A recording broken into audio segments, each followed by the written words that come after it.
Welcome back, everyone. If you like my content, please give me a like and sub, if you haven't already.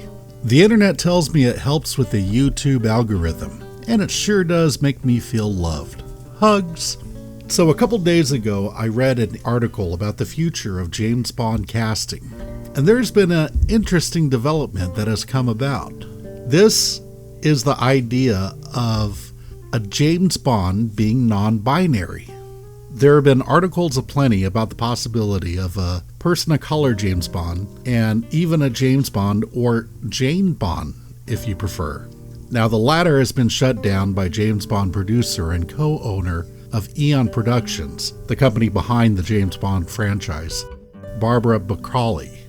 She's not only the producer of the recent James Bond movies, but she's also the daughter of Albert Broccoli, who produced James Bond movies from the first one, Dr. No, all the way to GoldenEye. It's pretty remarkable when you stop and think about it. It's a lot of decades. So in essence, Barbara Broccoli is almost to Bond what Kathleen Kennedy is to Star Wars currently. I'm making no judgments here. I'm just saying she pretty much owns the licensing rights to the character, and what she says goes when it comes to the commander. Broccoli has always been of the opinion that the MI6 00 agent should be played by a man. But on a recent podcast, when she was asked about a non-binary person playing the titular character, Barbara Broccoli did not shoot down the idea. Now, if you'll indulge me, let me explain what James Bond means to me as a Gen Xer born in the 70s, with a seemingly idyllic upbringing. Bond was pretty much an institution in my household. My dad loved those movies. Of course, he was an avid reader of Don Pendleton's Mac Bolan books and pretty much every Tom Clancy novel that had been published in his lifetime. My dad was also a man of peace, almost to the point of being a pacifist, but he loved the military and the world of espionage. You know, when I think about it, he's really an interesting dichotomy.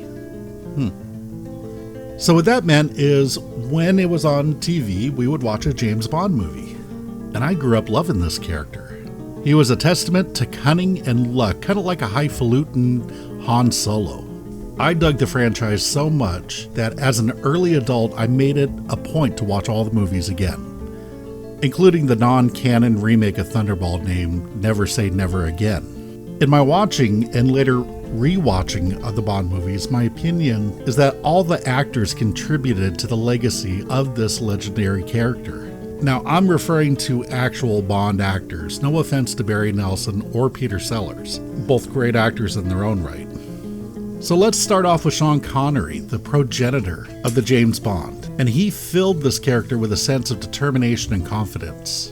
With Connery, we got to see all the elements that would define this character in its infancy. His dynamic with M, Moneypenny, and Q. We got to see his struggle against a super evil league of villains named Spectre, and its leader, Blofeld. It's weird to think about all this being brand new since we all know it so well, but Sean Connery's early Bond films created the roadmap that the franchise would follow for years. George Lazenby was the first actor to play James Bond other than Connery. He was a male model and had only been in a popular commercial previous to the film. He's an Aussie who had to try to change his accent to accommodate the role. George was also pretty much a non-actor. Oddly enough, at that point with the films, his movie, On Her Majesty's Secret Service, was the movie that Bond had to show the most range. And to Lazenby's credit, he knocked it out of the park. It really was a shame he didn't continue. Now, Roger Moore had a fuck ton of Bond movies. He was the Bond that had some of the wackiest, almost to the point of self-parody, with movies like Octopussy and Moonraker. Now, Roger Moore did not have the physical presence or comfort with action that Sean Connery and especially George Lazenby had, but Moore had an effortlessly suaveness about him and a comedic charm. Even though he had a bunch of ridiculous movies, he had some really good ones too, like For Your Eyes Only, The Spy Who Loved Me, and Live and Let Die. And if I'm being honest, Roger Moore is the first Bond I remember watching. I didn't see the Connery movies until well after my childhood. Sorry, that's my dog growling. So now we're going to move on to Timothy Dalton. Now, he's a Bond I remember well. His 2 movies were darker than anything Roger Moore had done, and even some of the Connery movies. I liked Dalton quite a bit, but I had a weird hang-up about his Bond. His hair looked great when it was natural, but when he tried to slick it back, it didn't look as good. What can I say? At heart, I am a vain man. That hair would get to me. But it is a shame he didn't do more than 2 movies. I did like his take on Bond. And License to Kill is a very underrated movie. Next we have Pierce Brosnan. And wow, this man looks every bit the part. Pierce should have been Bond way back in 1987 when The Living Daylights was being cast. But due to a contract disagreement with the show Remington Steele, he was a star of that show, he wasn't able to fill the role. Thus, Timothy Dalton was, in essence, their second choice. But enough about Dalton, we're talking about Pierce. Brosnan had a fantastic debut and an interesting setting with a post-Cold War James Bond and a female M, his boss, played by the legendary Dame Judi Dench. Sadly, his subsequent movies became worse and worse. By the time of Die Another Day, Pierce's last Bond movie, the franchise again became a parody of itself. I think this is a shame. Pierce Brosnan would have done so well with good writing and the darker tone of the more recent Bond movies. Now we have Daniel Craig, and oh boy, he helmed some of the most exciting Bond movies to date. And I'm not just talking about the movies themselves, but the whole production. After the critical and box office flop that was Die Another Day, the whole Bond franchise went into limbo for about 4 years. Now, I don't know who, but somebody had the wild idea to adapt the only Ian Fleming original James Bond story that hadn't yet been an official Broccoli-produced movie. This, of course, is Casino Royale. Again, there was a Peter Sellers movie of the same name, but it was a comedy. Now, Casino Royale was considered to be unfilmable because a lot of it had to do with a Baccarat tournament, which they later changed to poker. But what the hell did they have to lose? Daniel Craig was fresh off the critical success of Layer Cake and was cast as the famous spy.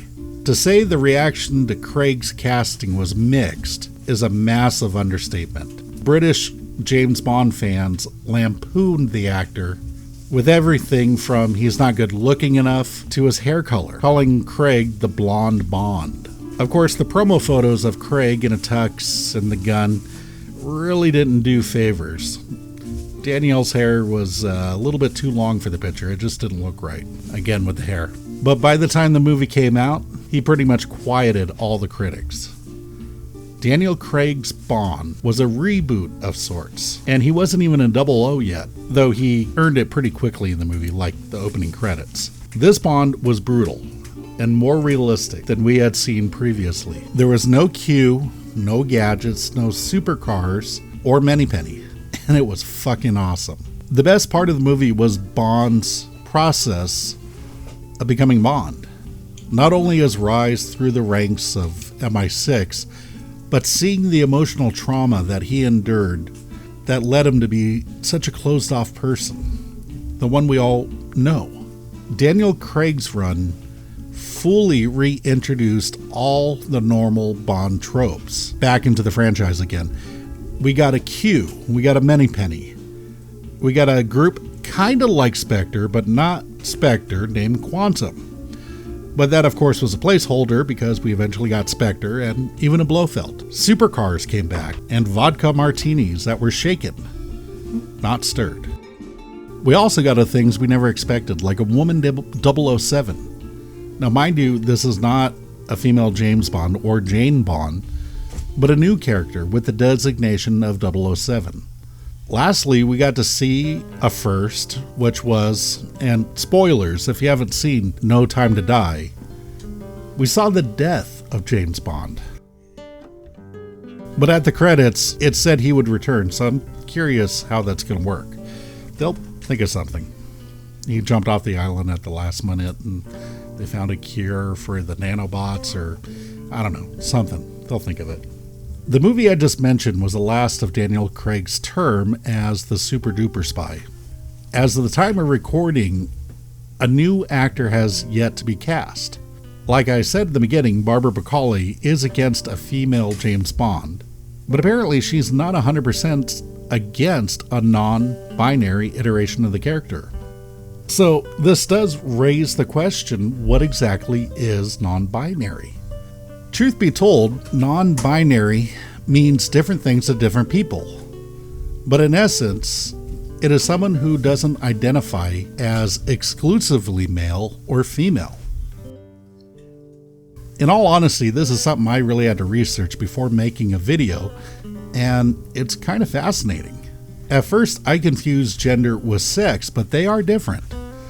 The best way I can explain is sex is what the doctor writes down when you're born, typically male or female. Gender, on the other hand, is how society reacts to the category that you're in.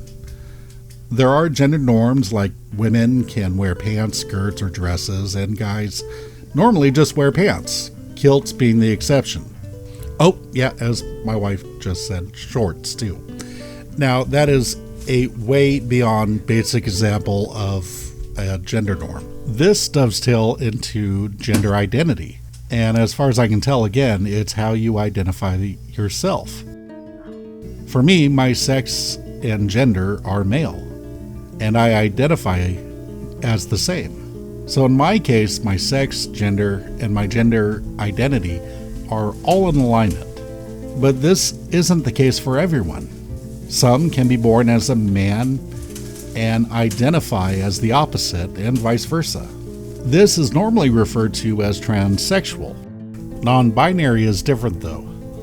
A person may not identify as exclusively male or female. That person could identify as both male and female, or neither. Now, this is just from what I've researched, and I'm sure the issue is probably more complicated than what I was trying to explain. Now, is non-binary or gender fluidity a new concept? I don't think so. I don't believe so. I assume it's been around as long as modern humans have. It's just nowadays it's more accepted, and there's starting to be more representation of non-binary people in Hollywood. So what does this mean for James Bond? Quite frankly, I don't know. James Bond is known for his masculinity as much as he's known for his Walther PPK and his License to Kill. But is it possible? Sure. With good writing, a lot of things are possible. And from my understanding, non-binary doesn't necessarily mean a lack of masculinity. It's just not exclusively so. This could be an interesting dynamic that hasn't been explored in this franchise. Now, is it likely to happen? Well, it's possible. It doesn't appear that a non-binary James Bond is a priority for Barbara Broccoli, but she's not opposed to it either. So anything is possible. But at this moment, I think the biggest change that Eon Productions is willing to make is casting a person of color as James Bond. And that too would be amazing. I do think a non-binary character in the James Bond universe is very possible, and it would be great. In the last movie, Q was hinted at as being part of the LGBTQ community. I just hope that if there is a non-binary character, it's not a villain. In today's sensibility, I even question the tradition of having the villain have a deformity of some sort. I think it kind of vilifies it. But if the next Bond is non-binary, I'd be okay with it. I only hope the same thing that I would hope for any other James Bond movie, and that's just to be a good movie. Anyway, that's enough of my rambling on the matter, but I would love to hear your opinions. Feel free to comment, and again, if you like my stuff, please give me a like and a sub. Fare thee well, my friends, and take care. Cue the music.